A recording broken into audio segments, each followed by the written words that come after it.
from Ecomotive. They are part of a sustainable company who, they're not architects, but they build sustainable communities. They'll be talking about several different projects, the success of where they live, where they have created a neighbourhood where they know everybody, they can borrow things, almost like a family. They're trying to transfer that on to a small project called a SNUG home, which I was working with them this summer on, and I'll pass you over to them. Thanks, Jessica. Hi, everybody.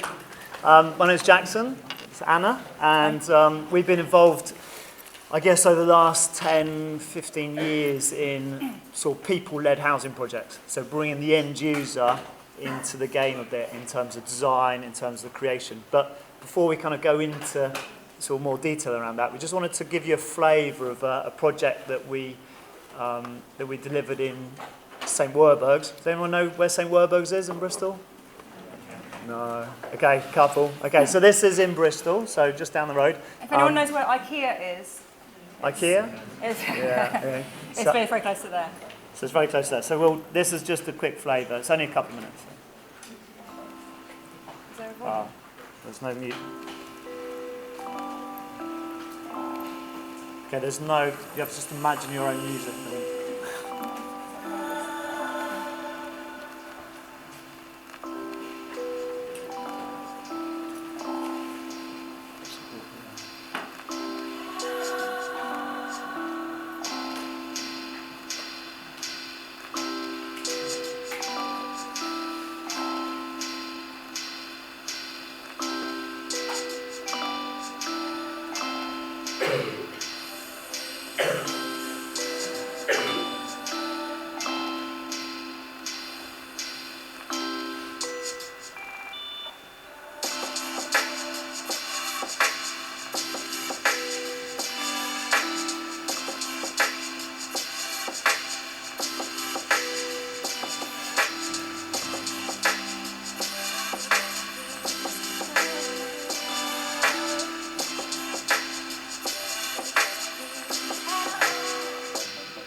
Okay, great. So that's just a little flavour of a project that's in the inner city of Bristol. It's about 10, 15 minutes walk from the centre. It's sort of behind IKEA. So if you ever end up going down the M32, you want to kick in, there's a couple of great climbing centres if you're into climbing right beside there, in the climbing church, and a new bouldering wall block. And it's right by the city farm in St Werburgh's. So if you're ever down there, come down on the weekend. There's a really lovely little cafe as well. So,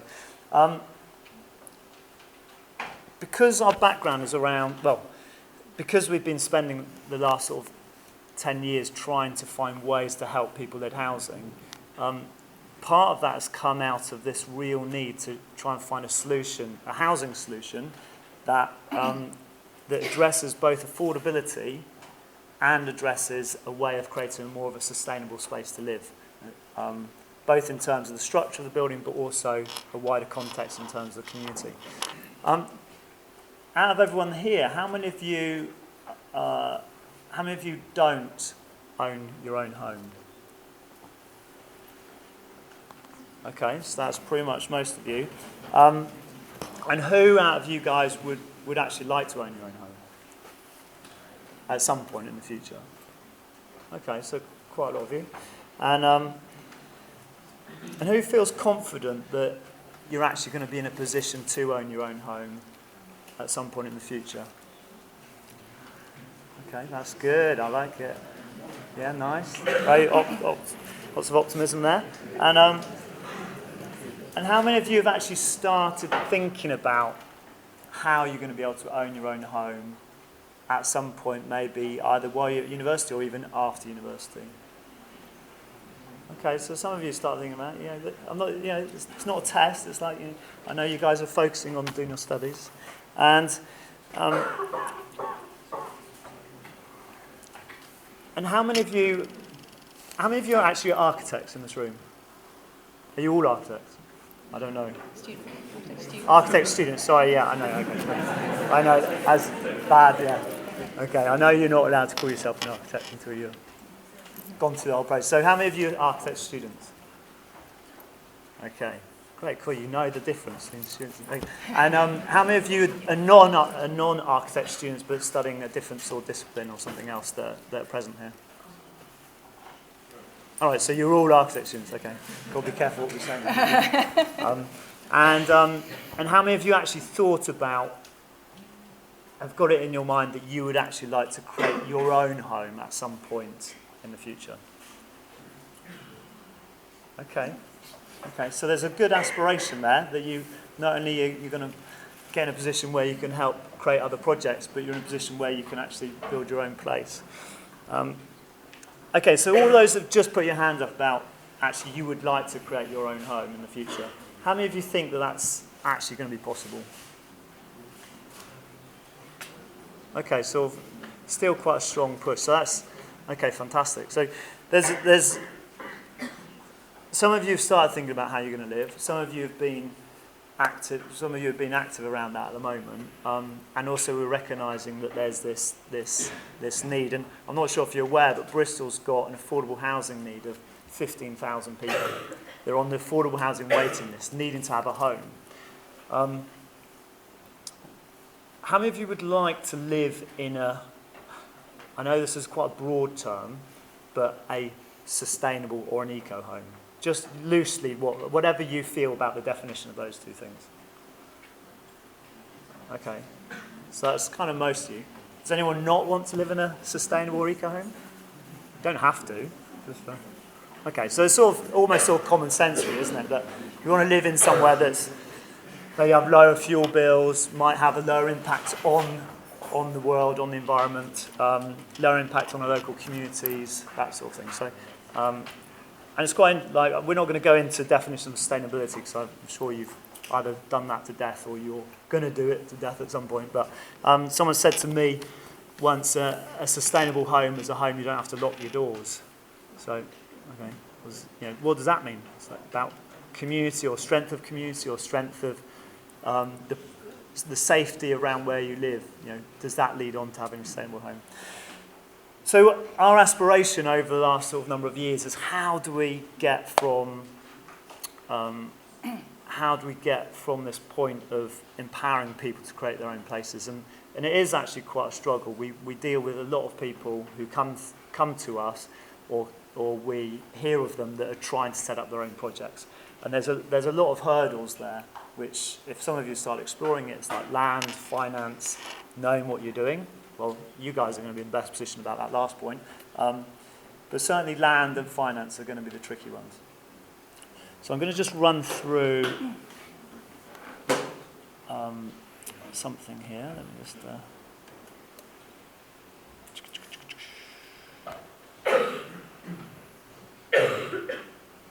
Okay, so the first slide. So just to start off with, we're going to have a quick Have I Got News For You round. Do you guys all know that programme? I don't know if it's still actually on telly anymore.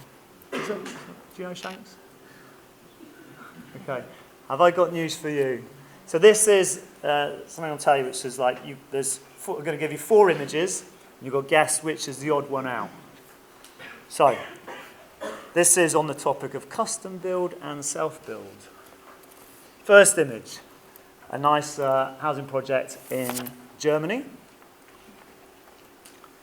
A nice housing project in Bath in the UK. A home in Wales, in Pembrokeshire. And a housing project in Leeds. Okay, so there are your 4 photos. Let's have a check. So, hands up for the odd one out being the top left one.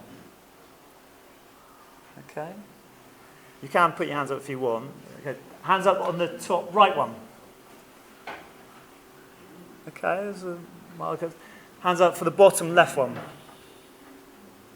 Okay, and hands up for the bottom right one. Okay, so no one put their hands up for the top left one. Who put their hands up for the top right one? Does anyone want to say, anyone shout out why you think that's the odd one out? Not a community project, or not a community-based project. Okay, not a community-based project. Okay. I don't think it's self-built. You what, sorry? I don't think it's self-built Okay. or custom built. Okay. It's just like a rollout standard. Generic housing project. Okay. What about the bottom left one? Who put their hands up for that? Any takers? Why that one? No answers over here? It's like the other 3 is built around a community, whereas the other one is like a single tower. That's just an individual home. Okay. What about the bottom right one? People that put who said that? Anyone want to say why? Okay. Well, let's find out, shall we? All right. So the top left one, is the only within the sort of realms that I would class as custom build or self build. It's the only project that's not in the UK. So the top left one is in a place called Vauban in Freiburg, and that's a big custom build project, 5,000 people living on the site. The top right one is a self-built project in Bath about 20 years ago, but it does look like a generic housing project, doesn't it? But it is a self-build. Bottom left one is a self-build, it's a low-impact project at Lammas, which is actually a cluster of, I think there's 9 sets of small holdings, and people have built their own low-impact home there. I think that home cost about £4,000. And actually, if you go in, it might not be your cup of tea, but actually, it's a fantastic space to go in. It's really magical. So if you ever get to go to Lammas in Pembrokeshire, they do courses as well, but really worth a visit. And the bottom right one is the Lilac project in Leeds, which is a community delivered housing project. So I would class them all as custom under the term of custom build. Okay, another one here, just another quick round. Here's a project in Ireland. Here's a project in Holland. Here's a project in Germany. And here's a site in the UK. So, odd one out there. Top left, hands. Top right. Bottom left. Bottom right. Okay, so biggest rustle was the bottom left. Who thinks the bottom left and why? Any thoughts? You can shout it out. No. Okay, someone back there, put your hand up for the bottom right. Why do you think the bottom right, the back? The custom builds and self builds, I think, quite kind of flat and simple. It's got 4 or 5 stories, different homes. I don't know how that would work from a self build perspective. I guess that's why. Okay. It seems a larger scale than self build. The bottom right seems a bit too large scale. Okay. Great, so let's find out. So bottom left, that's what most of you rustled about. And correct, that is, this top left one is a place called Clough Jordan in Ireland, in Tipperary. It's a very large a community-led housing project, custom build, people building their own places. Top right is a massive self-build scheme in Almere in Holland, 3,000 self-builds on one site. The bottom right is the Vauban project in Germany again, and the bottom left is where we are in the UK in terms of community-led housing projects. So we haven't done very much yet. So And the Vauban project is actually a form of self-build, isn't it?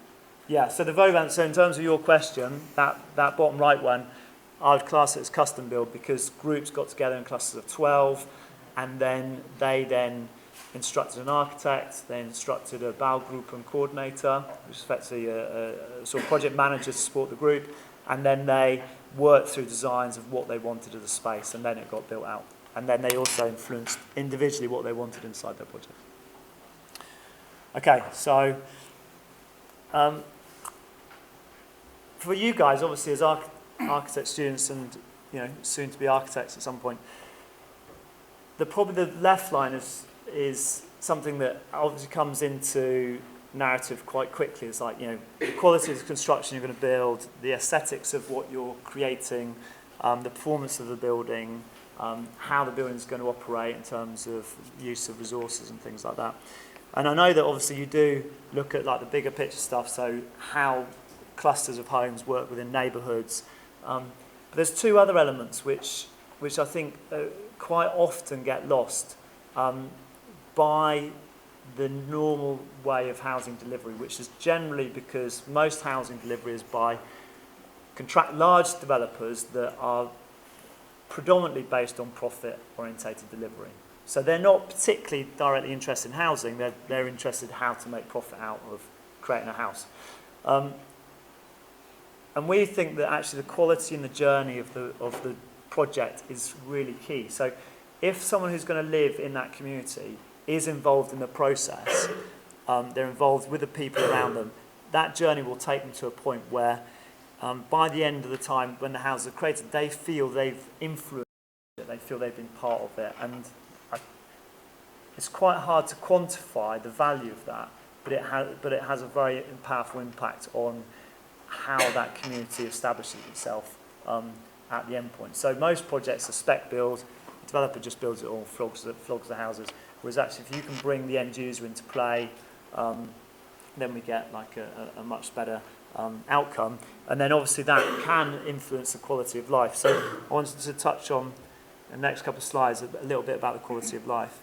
But why do we want to be involved in creating our own home? I probably don't need to go too much into this because you probably know why you'd want to build your own home.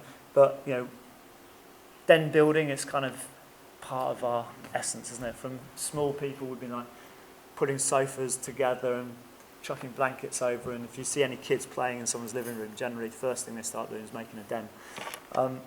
We can build the house of our dreams. You want your castle, you can start influencing what that's going to be. You can influence the materials of the building, what it's going to be made out of, how it's going to be insulated. You can influence the shape and size. So this bottom plan is somewhere where they've designed their whole house around their car. So they've actually got their garage is in the middle of the house with the bedrooms coming off of it. So if that's what your passion is, obviously you can drive that. Working together as a collective or as a community to share experience. And obviously how much it costs. If you want to influence how much you're buying a house for, if you can start off controlling how that house is built, the size, what it's made of, you can influence the cost. So quality of life. This is a quality of life assessment we've took from the Ashley Vale project in St. Werburgh's. So we asked the same quality of life indicator questions that the council asks all the residents with it across the city. And we specifically looked at these key areas and we compared them to citywide, the ward-wide, and the house and the specific self-build project. And you can see that the impact of building around each other. So our project, Anna's going to run through our project in a moment, but our project's got 40 homes on the site, and there's just the beneficial impact of fear of crime, affects my life, those sort of things where you actually feel part of something. We still get crime on the site, it's not a gated community, it's probably one of the only streets in Bristol where there aren't street lights through the site. So but just that overall general sense of well-being is much higher than actually the ward area or even the citywide area. And then just touching on it, I won't go into this too much, but you can research this yourself. A study by Josh Hart, who used to be a UE student, looked at impact of traffic on traffic density on the impact of relationships on a city, on a road, and the higher the amount of traffic, obviously the less interactions you get between people. So the bottom image on the bottom is a very sort of much higher density road where there's lots of cars and trucks, and then on the top image is where there's very few cars and vehicles, and therefore you get more interactions between the houses. So the top line, they're supposed to show terraces houses. But I wanted to use the data from this to show how that relates to the interactions with people on the self-build community. So the next slide isn't about the impact of the traffic, but it's using the results of a really good street, which has lots of interactions, and shows it relating to our community project. So the light indicates the heaviness of the traffic, and you can see that even on a really good street in a good neighbourhood in the same area that we built, when people build around each other, their sense of connections with each other is obviously much higher. So I'm going to pass over to Anna to run through a little bit about what we are and what we do. Thanks, Jackson. We didn't really explain who we are exactly as Ecomotive, so just a couple of words to say who we are. Jackson and I came originally from having built our own home as part of the Ashley Vale project, and I'll show some slides on that in a moment. And following on from that project, which finished around 2010, lots of people, and even during the build, lots of people would come to the site and they'd say, this is amazing, I want to build a home like this. Are there any plots left? Or are there any other projects I can join? And so there was a need for a kind of central hub of information for people to come to, and for people to have a tour of the site and understand a bit and understand where to find more information. And so we set up Ecomotive as a workers' co-op, and some other people are now involved as well. And we've set it up as a social enterprise to act as a hub of information and to help stimulate other projects. And so roughly speaking, we work on 3 different topics, and already we kind of act as a bridge between the grassroots, like people who want to do projects, and the kind of policy level people in councils, people in government, people in like larger companies who might have products and services to offer. First of all, we want to inspire people and give them information and training. So we run courses, people can come on tours of the site, people can sign up for consultancy, like one-to-one consultancy with us. Secondly, we're trying to actually make real things happen. So we're trying to do this in a couple of different ways. We've designed a prototype modular home, which we think will make it much easier for people to custom build their own home and really get hands-on with it in a really simple, affordable and accessible way. And secondly, as part of that, you might be able to buy a home, but you need some land to put it. So we're looking into ways of providing plots of land on larger sites as affordably as possible, both in Bristol and further afield.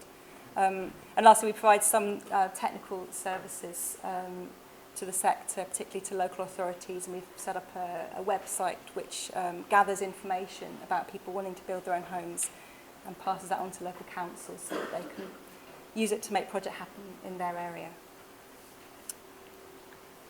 This is some of our inspirations, and you've seen some of these slides already, but it's kind of just to show that there are lots of projects out there already, both in the UK and further afield, and so there's lots of points of inspiration for us to draw on. We don't have to reinvent the wheel. There's a lot out there, but it's a question of how we can actually use what's out there to, in the easiest possible way, to give people the options on how they can actually make a project happen. About 3 years ago, as part of an exhibition for the Architecture Centre, and this is a selection of the residents. Most of these people were involved from the start of the project or near the start and built their own homes on our site. And it just is a little essence of the vibe that we get there. So this is the site, how it looked back in 2001. 2001, that's when we're starting to look at it. It's a 2.1 acre, it's about a hectare site, isn't it? An industrial yard. It had warehouses where scaffolding was stored. Up on the top left, you can see a kind of dilapidated 1960s office building in the background there. The other buildings on site in the foreground, there's a large warehouse and another brick warehouse kind of back left. And it's in the area of St Werburgh's is kind of historically, it's got a mixture of residential and kind of mostly light industrial use. And it's in a kind of cul-de-sac in the end of a valley. And it's surrounded by, you can see allotments all around. It's surrounded by allotments, nature. It's quite a little kind of hidden gem, but with this pretty much an eyesore of a site in the middle. So the site came up for sale, and people in the local area saw that it was likely to go to a commercial developer and had a meeting down at the pub, a few pints. What can we do about this? And got together and started thinking, well, can we actually do something ourselves? And there's the site today from the air, and you can see on there, on the left, the existing terrace of homes, and then to the right, this kind of cluster here with green roof homes in the middle. We have 6 bungalows in the middle with green roofs, sedum roofs. Around the edge, we have, there were 20 plots kind of all around the edge, kind of going in a bit of a circle around the edge, some of which have been kind of subdivided into flats. And then the office building at the bottom, we've managed to retain and create into 6 apartments and some community spaces. So a total of 40 homes, as Jackson said. The other thing you'll notice from the air is all the solar panels on the site, mostly PV, and quite a few of the homes have got solar thermal panels as well. And so without going into a lot of detail about how we did the development, because I think what we're focusing more here is that the benefits really. We were able to finance the project through private finance of people being able to raise money to buy a plot, either through a mortgage or through their own finance, or perhaps borrowing from a relative. The plots are pretty affordable at that time, 35,000 each. And once we bought the plots, we got planning permission, and we were successful quite quickly in that. Bought the site in May 2001, and we started building. And each of the 20 homes around the edge was pretty much what you call self-build. Most people did the bulk of the work themselves. Some people commissioned a timber frame company to put out the frame. They're all pretty much timber frame houses. And each person had the private plots. They were responsible for their own plot. But occasionally people mucked in for a bigger job, like putting in the foundation. So this is kind of an essence of a community project as well. There was no obligation for people to help each other out. But because we were all kind of on the same pathway and we were living next to each other and living in caravans on site, people just naturally helped each other out. And yep, there's me laying the blocks. And there's me putting together some of the timber panels for our house. And there's Jackson laying the sole plate. The homes all went up at different rates. Each of us is a private self-build, so it didn't have like the kind of requirement of a normal building site of it being a whole self-build. Each of us was individual, which made it a bit easier on the health and safety. And here are some of the finished homes with an idea of the price. I don't know if you can see that. And these are prices, these were completed kind of mid-2000s, so the prices I'm sure would be higher now, not only because of the land prices being higher and also material costs, but Johnny here managed to complete his home for £500 a square metre. He did virtually all the work himself, but it's a beautiful home. There's another one here, build cost around the same. Again, this is a home which was built virtually, we built it ourselves, and virtually all the work we did ourselves. We used quite a lot of reclaimed materials as well, but we used as high spec eco materials as we could. These other ones, these are very simple designs, so the self-builders there got the build costs even below £500 a square metre. And another one. Oh yeah, the self-finish. These are the people who finished their own homes. So these ones are kind of custom built. They were actually built by the community so that the outside shells were done and people were able to finish off the internals themselves. And each of these homes, even though they've got the same footprint and the same arrangement of windows and doors, they've each got a really unique layout on the inside. So people were able to be really creative, and they had these I-beams to have a completely clear span inside the home, so it was a really flexible internal layout was possible. another advantage of the community doing it themselves is that once you get people together who discover that they've got some power and they know how to do things and they work well together, people start to take on other challenges. So the motto of our community group was the hill, the yard, the street. And the community group had already managed to create a nature reserve on the hill near our site. And then the yard, the scaffolding yard, was our housing project. And then the next thing was let's improve the street, which was quite dangerous with cars kind of going quite fast up and down, cars parked either side.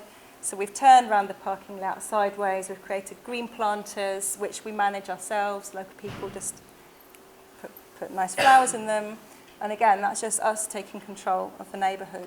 And you wouldn't get that in a mainstream developer-led project. And finally, the office building that we renovated there put an extra story on top, and we created 6 apartments and converted it from that into that. We won an award in 2009 for Best Housing Scheme in the Southwest. And it's got biomass, it's got solar. I think that's the end of where I was going to get to now. Do you want to kick off with... That's a little flavour for what's possible, and you can visit the site in St Werburgh's, as Jackson said, and come and have a look and get a real sense for what it's about. Okay, you're still awake? Still here? Did you have your lunch before you came? No, time is rumbling. Okay, so how long have we got? We've got 20 minutes. Okay, so I'm going to run through...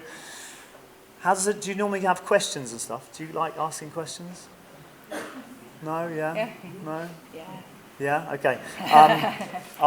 Okay, so I'll do a quick whiz through this then. So what we've tried to do is, from the experience of doing this project in St Werburgh's, we helped set up the National Self-Build Association back in 2008, and that's done a lot of work around trying to raise the agenda at a government level and a local authority level. It's been pretty hard. We went and saw the housing minister when Margaret Beckett was in power, and then effectively, while we were meeting her, she got a phone call effectively saying that she had lost her position. So our meeting kind of curtailed off very quickly after that point.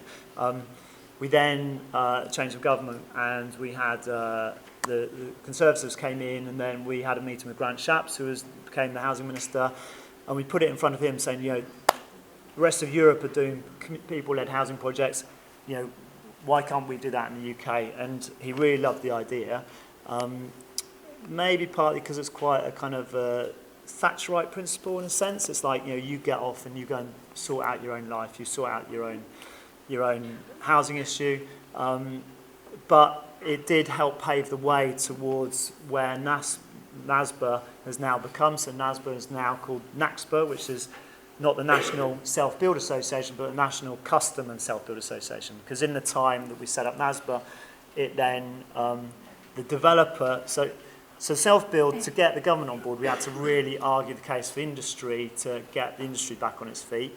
And they said, well, if industry wants to get on its feet, how does self-build help that?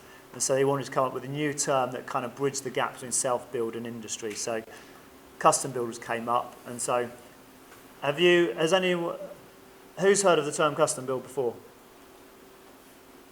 Okay, a few people. So custom build effectively is where someone would design, you'd buy into a house type, and you would have a selection of materials. So almost like buying a car. So you go, well, I want this car, I want this size alloys, I want neon lights underneath, leather seats, or whatever it is, you want, what colour it's going to be. So it's a bit like that in terms of custom build. So, but that's at the kind of very, the sort of industry end of it is like you get to choose the paint of the walls inside, and at the sort of maybe community or self-build end, it's like you get to influence the whole project. We're very much of the community end, though custom builders kind of embracing all of that. So over the years, things have moved on. So custom build has now got into National Planning Policy Framework, and there's been a new act that just came out in March this year that now puts a requirement on local authorities to have a register of people interested in self-build, and for local authorities to try and find land. So it is a growing sector. It is a sector where if you're interested in housing, it's certainly worth embracing or investigating while you're studying, because I think it will be quite a dominant force in terms of housing delivery in due course. So we wanted to think of, okay, how could we create a home? Actually, before that, we helped set up the Bristol Community Land Trust. And the Bristol Community Land Trust was about how do we make housing that's affordable by putting the land into trust by the community. But there was so much bureaucracy and headaches with that. We've just got going on a site in Fishponds of 12 homes, but it's been incredibly difficult. And so we thought, can we try and find an easier solution? Can we find a solution which is just a small home, and bringing the price down because it's a small home? You don't have to buy as many materials. That is also customizable, while also embracing as many sort of sustainability features around that. Now, we're not architects.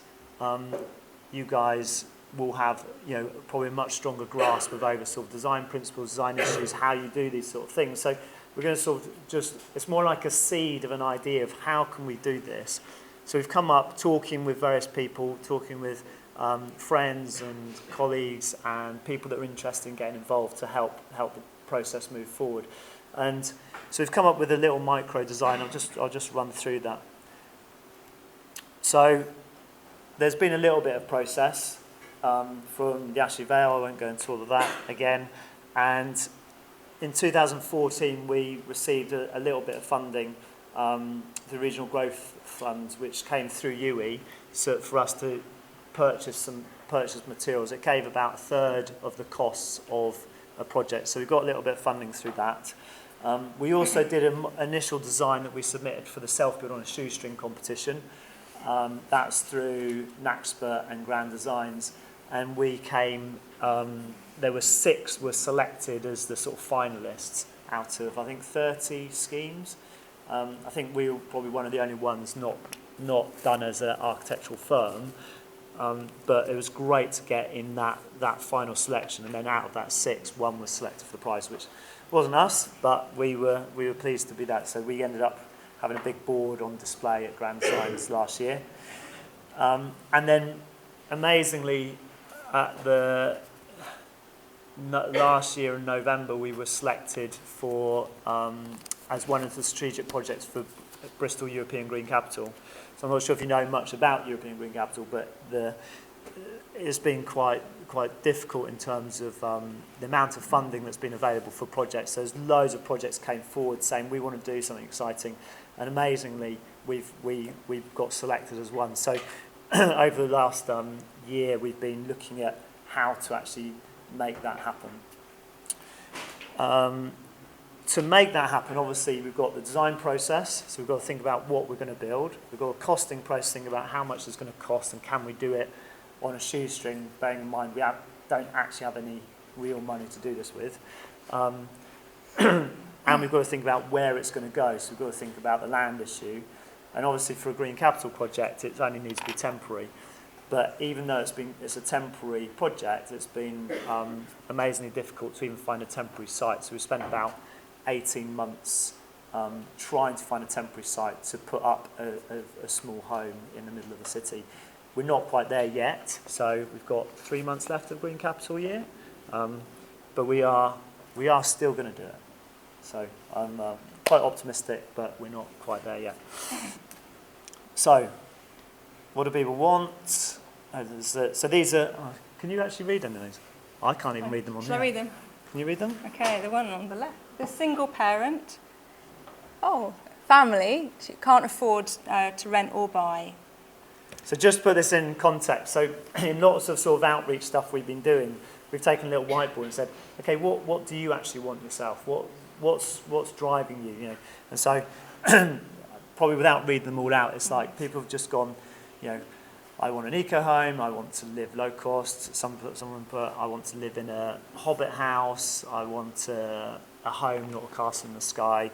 So we've had a lot of people going, just sort of putting forward their thoughts. It's a real issue that more and more people are going, I don't know what to do. I'm stuck in rented accommodation.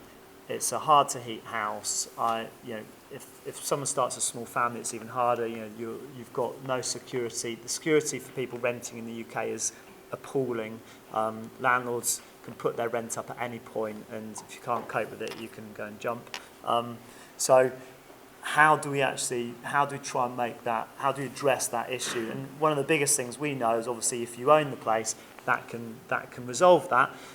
It's very difficult to get in that position. It's not the only solution, because we can have housing associations give security, but also community land trusts where the homes are owned by the community can also give security. There's a huge movement in the tiny house movement. There's a lot of interest around living in small homes.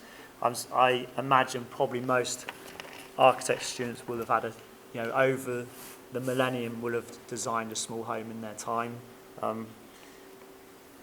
at university. So we set out our parameters. How can we create a low-cost home? How can we make it prefabricated? How can we make it in a warehouse space and then take it to site?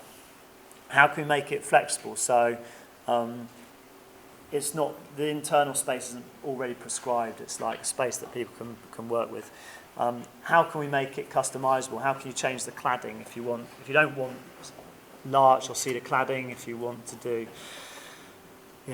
compact discs or compressed foams or corkboard, or actually I saw a house in Almere where they just covered it in leather. Actually another house in Almere, they didn't have any windows in the building at all. So, how do we make it so you can actually choose what you want out of your own home? How can we make it so it's sustainable in terms of the use of materials in the structure? And how do we think about the energy and consumption of resources in terms of its long-term use? They're all kind of quite difficult areas, and the first thing we came up against was minimum space standards. So you can't just make a small home, a tiny house, and go, here is a home, because it won't get planning as a home. You could get it as a caravan, but it wouldn't get that kind of, they wouldn't get that recognition by local authorities. And also in a cityscape, density is an issue if you create a single-storey dwelling. We also, the cost of eco-materials, trying to choose, like we want to use recycled newspaper, we want to use compressed straw board for the structure, timber, so cost is an impact. Moving it around on the street, how do you move it on a truck? You've got heights, widths that suddenly have an impact on cost. Meeting regs. It'd be nice to have had to put the toilet upstairs, but obviously, you need to have, if it's called a house, it has to have a toilet accessible on the ground floor. And there's other sort of issues there around the types of materials we use, and also trying to also think about how to make it fun as well, because it's very easy for a home to be cheap. It can become very boring. It's just a small box. So how do we still keep it fun and exciting to use? So not many houses have swings on them. Something happening? What's going on? Is there? Okay. Are people coming in here in a minute? Okay. Are we doing really badly for time? We've got 10 minutes. Okay, let me just skim through these. I won't go into passive house because you probably know that. I won't go into why living in small home, reduce environmental footprint. Okay, this is probably more pertinent to you guys. Eco-homes for graduates. So our next steps, we do need to finalise the materials. I'm going to show you a couple of images of where we are now. We are about to get sign up for a use of a warehouse to start building. So if there's any sort of people up for come and get involved, then get in touch and come and help do some building work. We're going to put planning in hopefully soon, in the next week or so. And then hopefully build the prototype and get going on this temporary site. So we've got a site down in the middle of town called on Redcliffe Way. Does anyone know where Redcliffe Church is? The town? It's near Redcliffe Wharf, or I don't know. It's near. Does anyone know the Thekla? It's near the Thekla anyway. So here are some images of where we are at the moment. We've gone for a 2-storey building. Timber I-beams created as like a frame structure, like a frame of a pitch frame. and then within that I-beam sort of rib structure, recycled newspaper, compressed straw boards either side, and then there's timber cladding on there now, but we want to just play with resources around, different types of cladding.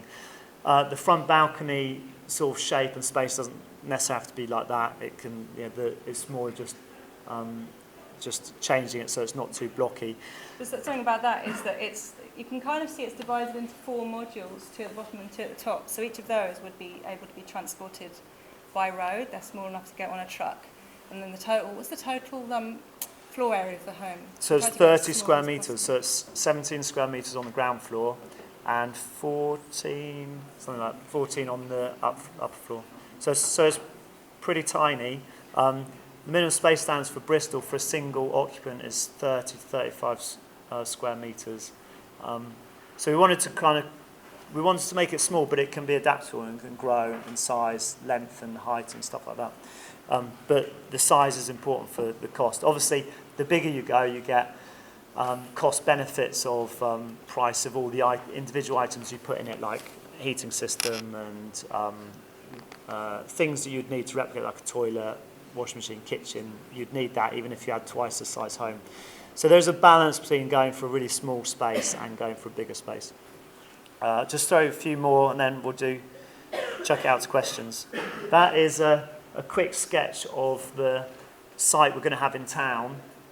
So we want to put the house in town, and then beside it have interactive sort of spaces around it and seating and displays about how to live in different forms of housing delivery, like community land trust, co-housing. So if any of you want to come and get involved in that process, that's going to be quite a fun process. We're going to be building bits of structure and things around it, maybe some big timber frames. I'm conscious I want to give you a few minutes of questions, so there's 5 minutes left as far as I'm aware. Do we have any questions in terms of construction, how much it costs, how you think you would be able to be part of it, or do you actually want to build your own home? Any questions regarding that? Yeah, in the back. It's actually more of a general question about the whole concept. It's a beautiful concept, but does it have a place in a market where there is a housing crisis? Because if we look in Germany, you can buy a flat for 30,000 to 40,000 euros easily. You can't do that here. So, they want to be a community and get together and, where they can build a house, the sites available, and it's easy. Here, probably not. A site is very precious to get conducted on, and actually, it might be better used with big more housing than small community. I completely agree, and that's a really good point. Did everyone hear that question? It's pretty much like, how does a small home like this stack up with the current housing crisis and use of land? And so it's a really key question. And in terms of land density, it does push for having bigger blocks. And the idea behind this is really to plant the seeds of going, look, if you did want to have a small home, you did know there's a little place, like a corner of a plot of land somewhere, then maybe a small house concept would work on it. It's certainly not the answer for bigger sites. It may be able to be embedded within a project. We just had we did a visit to the Vauban project in Freiburg about a week and a half ago, and it's a fantastic site. Big, 12 families getting together, creating 4-story blocks where you have effectively an apartment or a duplex unit within that. And obviously the cost against the land price works a bit better. We in the UK, we still struggle a little bit with that. We are kind of still going, well, I want my little sort of townhouse thing. So it's not going to be, there's no single answer to any of this. But yeah, it's certainly a good question. And how do we deal with it? And how to deal with land costs as well. So. Can I just add something there? That something that's really influenced our project is the idea that it's really attractive to live in a smaller home. And what you might have noticed on the design was a balcony upstairs and then a kind of terrace downstairs. And the idea that you can have a neighbourhood of small homes that could be in a terrace and take up a lower footprint. But you're out a lot of the time. You've got a small home, but you spend more time outside and meeting your neighbours and interacting. And that's one of the really key things that we want to support and promote through that. And there are lots of talented people within a community that can collaborate and bring that together. So once I think you get the cost of the land, which is probably the biggest hurdle, then it's about actually bringing those people together. And seeing as we've seen the success with your project, I think it's definitely doable as well. So one more question. My question is about the project in St. Wildlife. So I've always thought, if I'm going to build my own house, where on earth would I find the time to do it? Or where would I kind of get the money? So although, as you demonstrated, it would be kind of cheaper in terms of the land and everything, kind of what's the demographic of kind of people who are actually doing this thing? And is it maybe only one type of community rather than reaching kind of, more people, you know what I mean? Yeah, so the age range was very wide. There was one guy who was 18 who got involved. There was a guy that retired. There's families. There's a friend was pregnant. She just split up with her partner, so she's going to be a single mum, and she had to go to get a mortgage wearing like quite a big dress to try and cover her belly, because actually, if you're a single parent, it's going to be more risky for you to get a mortgage, or a mortgage lender will consider you more risky. And in the world that we kind of live in, I guess a mortgage advisor who may present a female in not the same sort of light as a builder may go, well, you're a female, how can you build your own house? That might be considered risky. And also she's about to give birth, so she had to and she got a mortgage and she built a wonderful house on the site. So it's quite a broad spread in terms of different cultures and stuff. It was pretty much just went out to the local community to who wanted to get involved. Okay, thank you very much, Anna and Jackson. That's been really good. Just actually before you.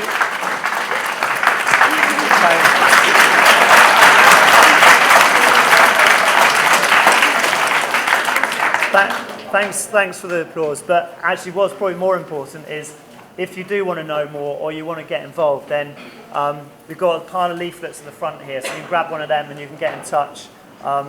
We will try and respond to emails, but we're quite a small organisation. But you can come down and visit as well. So Maybe we can put this outside.